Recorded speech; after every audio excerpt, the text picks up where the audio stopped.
ओम श्री गणेशाय नमः। बोलो सियावर रामचंद्र की जय हो। हमारी कहानी पसंद आ रही है तो वीडियो को लाइक करो, चैनल को सब्सक्राइब करो और नोटिफिकेशन बेल को दबाना ना भूलें। जब समुद्र ने उन्हें मार्ग बता दिया तब भगवान राम ने सभी को आज्ञा दी, नल नील को बुलाया कि अब तुम जो है पर्वतों को स्पर्श कर करके समुद्र में बहाओ ताकि हम पुल बना सके।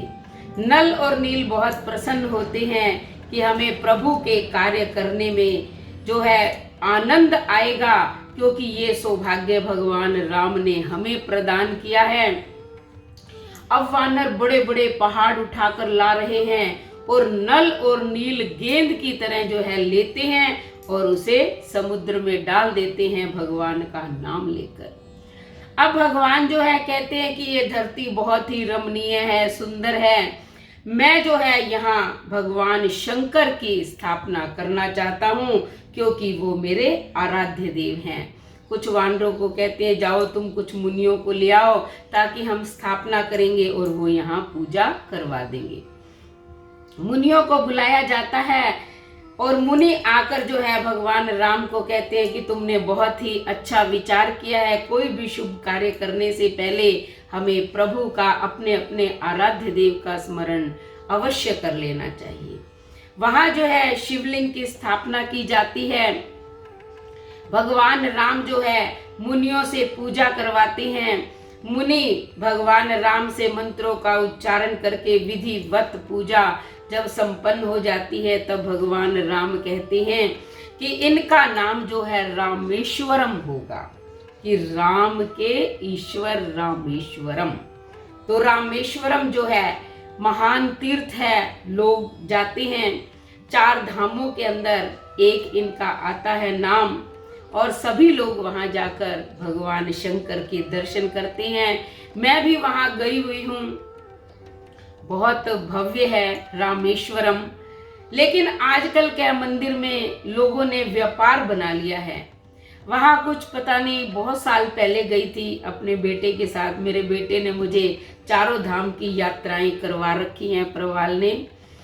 जब हम रामेश्वरम गए तो उन दिनों में भी वहां पता नहीं 24 या 27 कुएं हैं, उनका जल डाला जाता है। पहले समुद्र में जो है स्नान करके आओ, फिर उन समुद्रों का जल डाला जाएगा और अंत में गंगा जल जो है वो डाला जाता है। और उसके बाद जो है आप शुद्ध वस्त्र धारण करके भगवान रामेश्वरम का दर्शन कर सकते हो। तो वहां भी आजकल फीस लगती है, पैसों से टिकट दी जाती है जिससे दर्शन करवाते हैं। सरकारी टिकट से तो वो आधी कुओं का जल डालते हैं, ज्यादा तो डालते भी नहीं है। ऐसा उन्हें नहीं करना चाहिए। देखो भगवान राम ने जिस शिवलिंग की स्थापना की जो लोगों को पवित्र करने के लिए है, लेकिन लोगों ने वहां भी अपना व्यापार शुरू कर रखा है। चलो जैसे प्रभु की लीला, क्योंकि ये कलयुग है, हम किसी को बदल नहीं सकते हैं। हम तो गए थे और श्रद्धा भाव से दर्शन करके आए थे। भगवान शंकर सभी की मनोकामना पूर्ण करें, ये हमारी भी इच्छा है। तो शिवलिंग की स्थापना करके भगवान राम ने कहा कि भगवान शंकर और मुझ में कोई अंतर नहीं है। जो व्यक्ति, भगवान राम ने कहा, मुझसे प्रेम करेगा और शंकर से द्रोह करेगा तो वो महापापी है, मैं उसे बिल्कुल भी प्रेम नहीं करूंगा।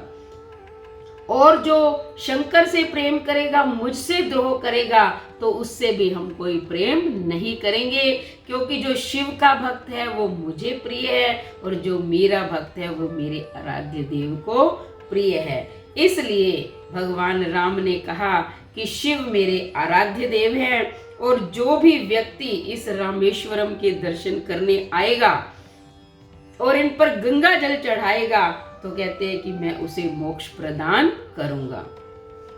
और जो लोग छल कपट छोड़कर निष्काम भाव से रामेश्वरम में सेवा भाव का कार्य करेंगे, उन्हें भी भगवान शंकर की और मेरी भक्ति मिलेगी।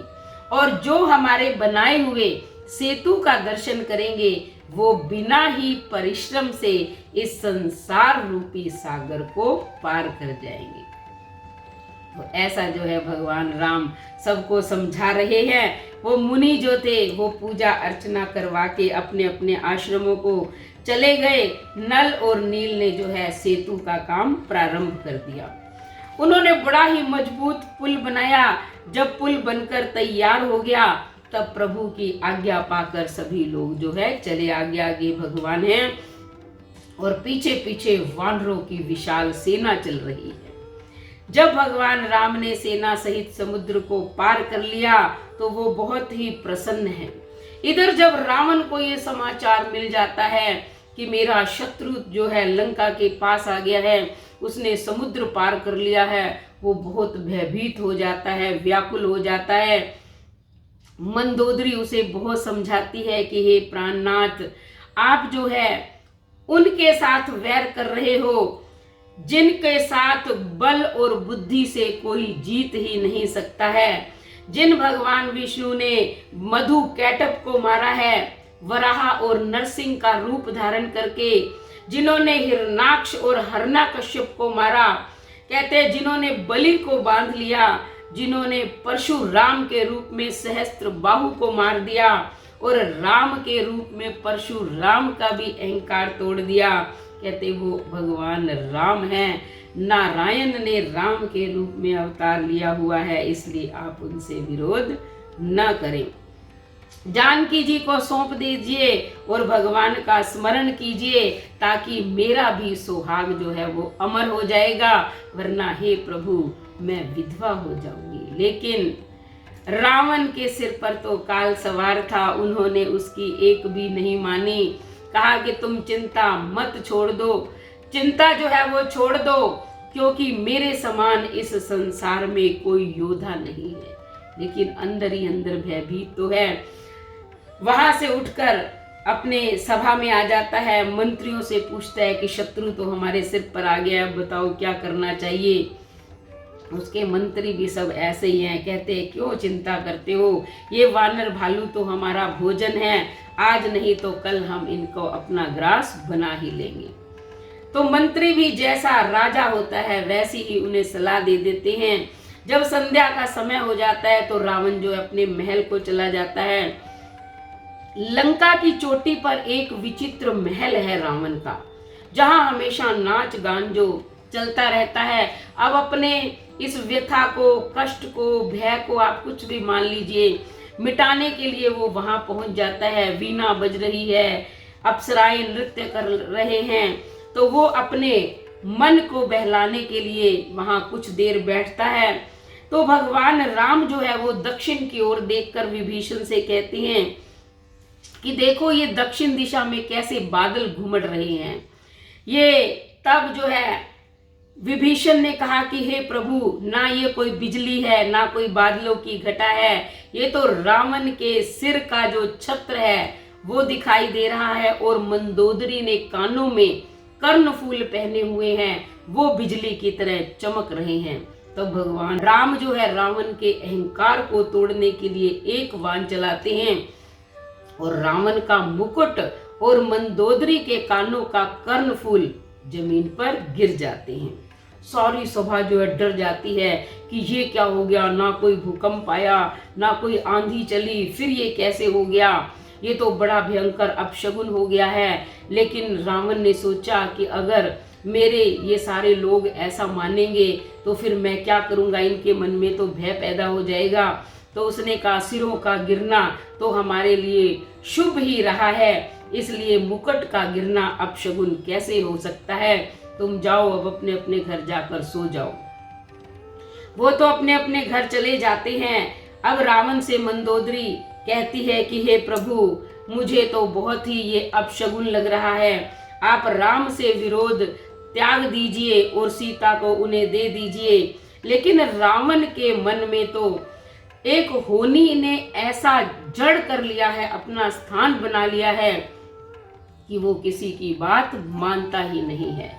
अब उधर प्रातःकाल जब भगवान उठते हैं तो वो अपने मंत्रियों से कहते हैं कि अब बताइए कोई उपाय कीजिए, अब हम क्या करें, क्योंकि अब यहाँ हम आ गए हैं, सीधा युद्ध करें, क्योंकि अब हमें उनके चारों द्वारों पर कितनी सेनाएं हैं। जो भी उनके सैनिक हैं, कितने अस्त्र शस्त्र हैं, वो तो हनुमान जी ने बताई दिए। तब जो है जामवन ने कहा कि हे प्रभु, आप तो सबके हृदय में बसने वाले हैं, आप जो है बुद्धि, तेज, बल, गुणों की राशि हैं, फिर भी मैं अपनी बुद्धि के अनुसार कहता हूं कि हमें एक दूत भेज देना चाहिए। तो उन्होंने कहा कि हनुमान को भेज देते हैं। लक्ष्मण ने कहा, तो भगवान जामवन ने कहा कि नहीं, अगर हम हनुमान को भेजेंगे तो वो सोचेंगे इनके पास ये एक ही बंदर है, बार बार उसे भेज देते हैं, तो इस बार हम अंगद को भेजते हैं। तो भगवान राम को ये अच्छा लगता है जामवन का सुझाव। तो फिर वो कहते हैं कि हे अंगद, तुम जो है ये काम करने जाओ, क्योंकि तुम बल, बुद्धि और गुणों के धाम हो। तो अंगद ये सुनकर बहुत प्रसन्न हो जाता है। वो कहते हैं कि मैं तुम्हें और तो कुछ नहीं कह सकता, क्योंकि तुम्हारे अंदर जितनी ताकत है सब जानते हैं। बस तुम इतना काम कर देना कि जिससे शत्रु जो है वो भयभीत भी हो जाए, हमारा काम भी हो जाए और सबका कल्याण हो। तो प्रभु की आज्ञा सिर पर धारण करके, भगवान को हृदय में धारण करके, इन जो अंगद है वो वहां से प्रस्थान करते हैं। अब जब भगवान ने आज्ञा दी कि हे अंगद, तुम जाओ दूत बनकर और रावण को समझाकर आना, तब अंगद जो है वहां से चल पड़ते हैं। अब जैसे ही अंगद रावण के लंका के द्वार पर पहुंचे तो उन्हें रोका कि तुम जो है कहाँ जा रहे हो। उन्होंने कहा कि मैं दूत हूँ। उन्होंने कहा जब तक रावण की आज्ञा नहीं होगी तुम अंदर नहीं जा सकते। उन्होंने कहा ठीक है, तुम पूछ कर आओ। लेकिन वही जो है रावण का एक पुत्र खेल रहा था, तो वो उनसे भिड़ गया अंगद से, और अंगद ने लातों से, घूसों से वही उसका काम तमाम कर दिया।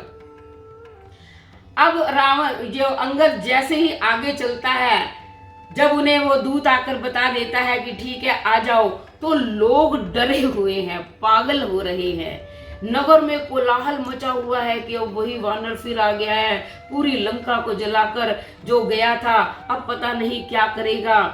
अंगद जिससे मार्ग नहीं भी पूछते वो बिना पूछे बताए जा रहा है, और अंगद जिसकी तरफ देख लेते हैं वह तो डर के मारे सूख ही जाता है।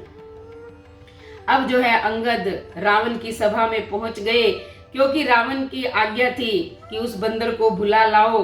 तब सारे जब अंदर प्रवेश किया अंगद ने, सारे सभासद खड़े हो गए कि पता नहीं अब क्या होने वाला है।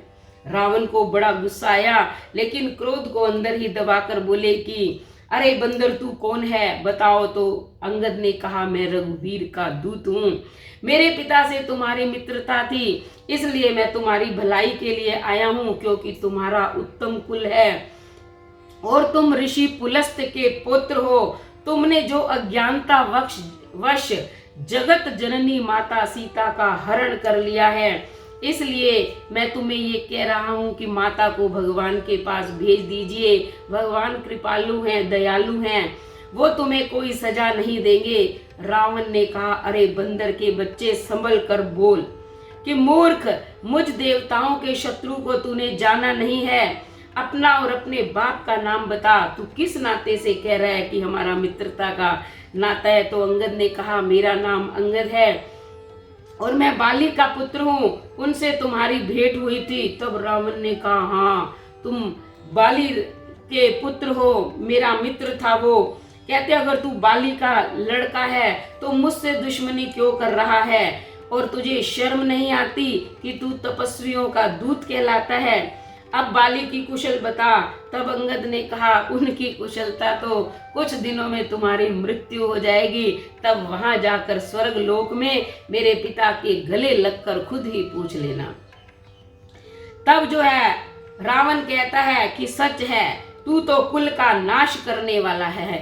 तो अंगद ने कहा अच्छा मैं कुल का नाश करने वाला हूँ और तुम कुल के रक्षक हो, तुम अंधे बहरे हो गए हो क्या? तुम्हारे 20 नेत्र हैं और 20 कान हैं, तब भी तुम्हें कुछ नहीं सूझ रहा है। तब रावण ने कहा कि मैं तेरे सब कठोर वचन इसलिए सह रहा हूँ क्योंकि मैं नीति और धर्म को जानता हूँ। तो अंगद हंसने लग गया, कहता है तुम्हारी धर्मशीलता तो मैंने देखी है, क्योंकि तुम पराई स्त्री को चोरी से हर कर लाए हो।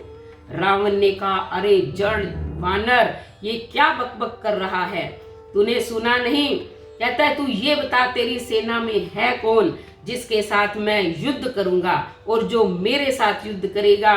तेरा मालिक तो स्त्री के वियोग में बलहीन हो गया, और उसका छोटा भाई भी उसके दुख से दुखी रहता है, और तुम और सुग्रीव ये तो नदी के किनारे के वृक्ष हो जो हम ऐसे ही तोड़ तोड़ कर फेंक देंगे। और कहते हैं मेरा जो छोटा भाई विभीषण है वह तो जन्म से ही डरपोक है, और जो मंत्री जामवान है वो बूढ़ा हो गया है। अब बताओ कौन लड़ाई करेगा? कहते हैं नल नील जो है वो तो शिल्प का कार्य जानते हैं, उन्हें युद्ध का कुछ कार्य आता ही नहीं है। हाँ, एक वानर जरूर है जो आकर हमारी लंका को जला गया। अब अंगद ने कहा अच्छा, कहते कि ये सच्ची बात है? कहते सचमुच उस वानर ने तुम्हारी लंका जला दी? कहता तुम जगत को विजय करने वाले हो और तुम्हारे इस नगर को एक छोटे से वानर ने जला दिया।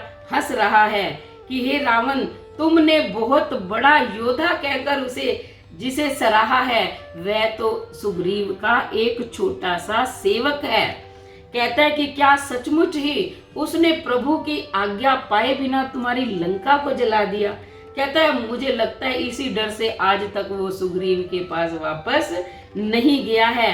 कहता है तुम सब सत्य कहते हो रावण, क्योंकि मुझे सुनकर क्रोध नहीं आता, क्योंकि हमारी सेना में वास्तव में ऐसा कोई योद्धा नहीं है जो तुम जैसे नीच के साथ युद्ध करे, जो क्योंकि तुमने तो पराई नारी का हरण किया हुआ है और झूठ बोलते हो, पापी हो, दुष्ट हो, और हमारी सेना में ऐसा कोई नहीं है।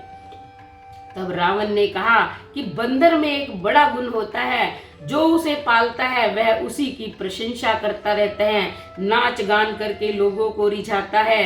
हे अंगद, तेरी जाति जो है वो स्वामी भक्त है, इसलिए तू अपने मालिक के गुणों का गान कर रहा है। अंगद ने कहा तुम्हारी सच्ची गुण ग्राहकता तो मुझे हनुमान ने ही बता दी थी कि तुम्हारे पुत्र को उसने मार दिया, पूरी लंका को जला दिया, और फिर भी तुम उसे महान बताए जा रहे हो। रावण अब क्रोधित होकर बोला, अरे वानर, जब तेरी ऐसी बुद्धि है तो ही तो तू अपने बाप को खा गया है। अंगद ने कहा कि मैं पिता को खाकर अब तुमको भी खा डालता, लेकिन मेरी बुद्धि कुछ और ही कहती है। हे रावण, तू ये बता कि इस संसार में कितने रावण हुए हैं? एक रावण तो वो जो बाली को जीतने के लिए पाताल में गया था और बच्चों ने खेल ही खेल में उसे घुड़साल में बांध दिया था, और आते जाते घूसों से लातों से उसे मारते रहते थे। तब बाली को दया आ गई थी और उन्हें छुड़ाया था। और एक रावण जिसे सहस्त्रबाहु ने देखा और एक छोटे जीव की तरह, विचित्र जीव की तरह समझकर उसे पकड़ लिया और तमाशे की तरह उसे घर ले आया, सबको उसका तमाशा करके दिखाता था। तब पुलस्त मुनि ने जाकर उन्हें छुड़ाया था। और एक रावण वो जो बाली की कांख में रहा, वो कांख में लेकर अपना सारा काम कर लेते थे। बताओ तुम कौन से रावण हो? अब रावण को बहुत ज्यादा गुस्सा आ जाता है। वो कहते हैं कि अरे मूर्ख सुन, मैं वो बलवान रावण हूँ जिसने अपने शीश काट काट के फूलों की भांति भगवान शंकर के चरणों में चढ़ाए हैं। कहता है मैं वही जगत प्रसिद्ध रावण हूँ। तो उसने कहा कि अच्छा, तुम अपनी प्रशंसा खुद ही करते रहते हो, जादूगर तो पूरे शरीर को काट देता है फिर भी वो अहंकार नहीं करता है।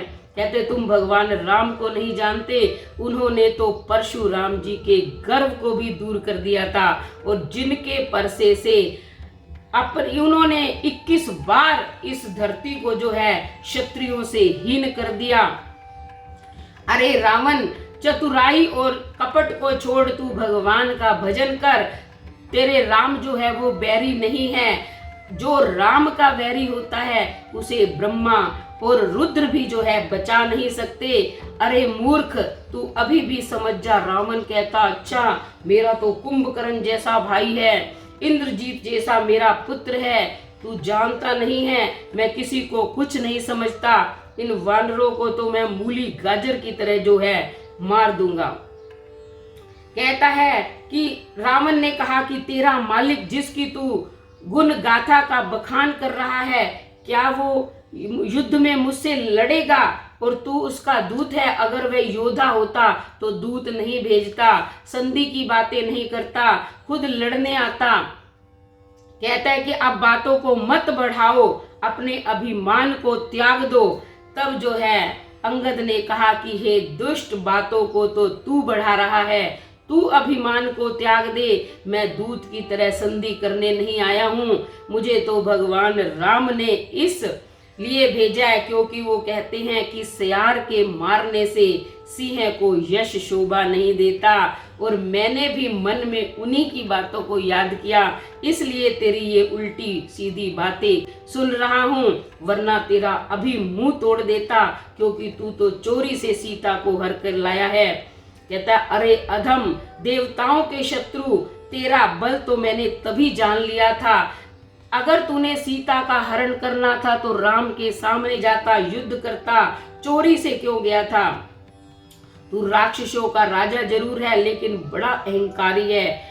मैं तो श्री रघुनाथ जी के सेवक सुग्रीव का सेवक हूँ। कहता है, इसमें मुझे कहने में कोई लज्जा नहीं आती है। तो ये अंगद के वचन सुनकर रावण को क्रोध आ गया। उसने कहा, इसको पकड़ लो, ये नीच है, अब इसकी मृत्यु इसके सिर पर आ गई है, इसलिए इसको मार डालो। कहते ये उनका बखान कर रहा है जिसे गुणहीन और मानहीन समझकर पिता ने वनवास दे दिया। वो दुखी है, अपनी स्त्री के विरह में परेशान रहता है और दिन रात जिसे मेरा भी भय बना रहता है।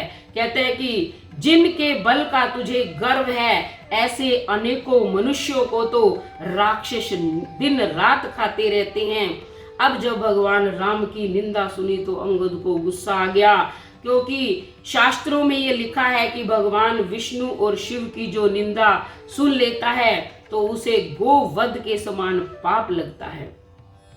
अब अंगद के दोनों भुजदंड जो है वो कांपने लग गए, इसलिए उसने पृथ्वी पर दे मारे, धरती हिलने लग गई। सिंहासन रावण का हिल गया, रावण के मुकुट गिर गए। कुछ तो रावण ने झटपट उठाकर अपने सर पर रख लिए, कुछ अंगद ने उठाकर जो है राम के पास भेज दिए। जैसे ही वो मुकुट राम की सेना में वहां पहुंचे और उन्होंने देखा तो वो कहते, ये क्या आ रहा है? तब भगवान ने कहा, ये कुछ नहीं है, डरो मत, ये रावण के मुकुट हैं, अंगद ने भेजे हैं। तब हनुमान उन्हें उठा कर ले आता है। इधर जो है रावण और गुस्सा हो जाता है, वो कहता है कि अब ये बचकर नहीं जाना चाहिए, इसको पकड़कर तुरंत मार डालो। तब जो है अंगद क्रोधित होकर कहता है कि अच्छा, तुम्हारी जो है सेना के अंदर अगर इतना ही बल है तो मैं तुम्हारी सेना की परीक्षा लेता हूँ। मैं अभी जो है अपना पांव जमाता हूँ। ये कहकर वो पांव जमा लेते हैं और कहते हैं कि तुम भगवान रामचंद्र के प्रताप को नहीं जानते।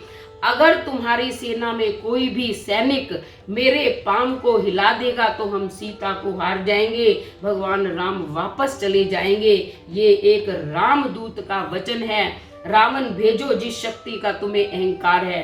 अब एक एक करके दूत आते हैं, लेकिन अंगद के पैर को नहीं हिला पाते। मेघनाथ भी आता है बड़ा अकड़ता हुआ कि मैं अंगद के पैर को हिला दूंगा, लेकिन वो भी नहीं हिला पाता है। फिर जो है रावण अंत में उठता है, जैसे ही अंगद के पांव की तरफ अपने हाथ बढ़ाता है, अंगद अपना पैर हटा लेता है। कहता, अरे दुष्ट पापी, तू मेरे पांव क्यों पड़ता है? मेरे पांव पड़ने से तेरा कल्याण नहीं होगा। तेरा कल्याण तब होगा जब तू भगवान राम के चरणों में पड़ेगा, जाकर उनसे क्षमा याचना करेगा। अब रावण ये सुनकर बहुत ही व्याकुल हो जाता है, शर्मिंदा हो जाता है, पश्चाताप की अग्नि में जलता है और चुपचाप उठकर वहां से घर चला जाता है। और इधर अंगद भी जो है भगवान राम के पास आ जाते हैं और वहां के समाचार सुनाते हैं। जय श्री राम।